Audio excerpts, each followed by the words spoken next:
Yo les Saiyans, c'est votre prince qui vous parle en direct. Alors aujourd'hui, on se retrouve pour une vidéo un peu spéciale. On se retrouve pour la disqualification de Vegeta. Alors oui, pour Vegeta, je me suis mis dans le thème. Hein. Attention parce que c'est très important pour moi. Regardez, petite Potara là. Et j'ai même l'anneau du temps. Bon, désolé, j'ai des notifications. Mais bon, alors déjà, je suis très déçu, hein, parce que Vegeta il est sorti comme ça. Et on pensait que Vegeta. Putain, attendez, je reviens. Ok, donc je disais, ben voilà, je suis très déçu parce que tout le monde pensait que Vegeta allait avoir l'Ultra Instinct. Mais à la place de ça, il a une nouvelle transformation. Hein, je ne sais pas comment ça s'appelle, mais la plupart des gens l'appellent le Limit Break. C'est très bien, parce que de base le Limit Break c'est comme ça qu'on appelait l'Ultra Instinct, le Mika Tenogokui. Et c'est très bizarre. Du coup le Limit Break c'est un nom bizarre, mais ça passe.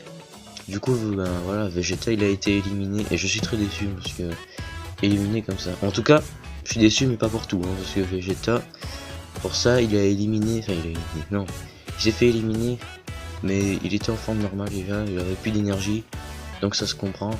Goku qui reste planté là, ça se voit que c'est un manga, c'est le truc classique, ça. Ton ami il se fait défoncer pendant que toi t'es allongé, t'as plus d'énergie, c'est du n'importe quoi. Vegeta il a combattu en même temps que toi, il s'est fait mettre KO en même temps que toi, Goku, je sais pas, tu peux te relever, hein, c'est n'importe quoi. Mais en tout cas, c'est ce qui a permis à Goku de débloquer l'Ultra Instinct. Mais Vegeta, attendez, j'ai pas fini.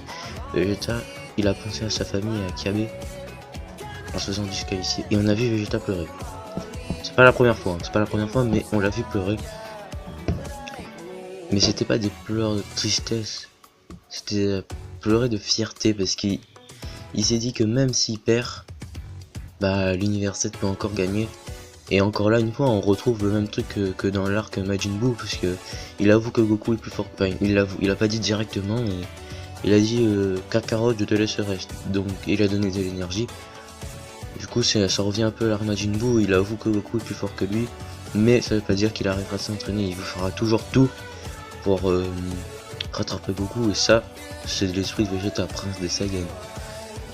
Du coup tout le monde est sûr que c'est Goku qui va gagner, après c'est normal.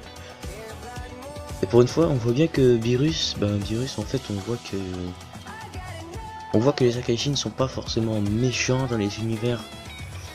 Ils sont plutôt en fait, enfin, quand ils voient la valeur de leurs combattants ils se disent en fait j'adore être dans cet univers pardon. Comme Beerus t'a dit, il est content de Vegeta, et oui ça fait ouais je suis content de te revoir. Vegeta avec sa fierté a fait comme d'habitude, enfin voilà c'est un truc classique chez Vegeta. Tout le monde était content de le voir, même C18, hein, ça fait très bizarre de voir C18 heureuse, enfin, vraiment heureuse. Mais après ça, c'est grâce à ça que Goku a réussi à libérer Mika Tenogokui une troisième fois, oui, troisième fois. Et il a pour une fois, hein, ça méritait de faire un screenshot, mais j'ai oublié de le faire pour la vidéo, c'est pas grave. La tête de Jiren quand il se fait frapper par Goku, c'était trop bien, j'ai adoré. Dès que j'ai vu, je me suis dit putain, un screenshot ça mérite, mais j'ai oublié en fait, donc je suis désolé. Mais à part ça, je trouve que c'était trop bien. Ouais, l'épisode était bien malgré que Vegeta est sorti, c'est dommage qu'il peut pas le faire à deux. Parce que Vegeta était quand même bien parti. Bah oui, attendez, en plus il y a un truc qui se passe pas mal.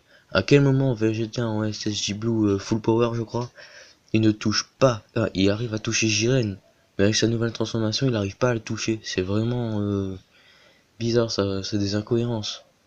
Mais bon, on est là pour parler de ça. Et dans le prochain épisode on peut voir que Goku va débloquer Mika Tenogokui 100%. Et je pense que le prochain épisode sera le dernier ou l'avant-dernier. Alors beaucoup de monde le savent, hein, Dragon Ball Super ça se finit en mars pour ceux qui ont vu ma vidéo. Enfin fini, soit c'est fini soit une pause, et j'espère que c'est une pause. Hein. Prochain titre de Dragon Ball, je sais pas, ça pourrait être un Dragon Ball spécial Vegeta. Enfin, je veux dire on voit plus Vegeta et sa famille que Goku et les autres.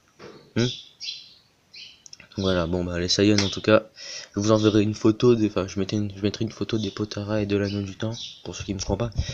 Du coup ça s'arrête là la vidéo, likez, abonnez-vous, partagez. C'est pas pour moi, c'est pour Vegeta.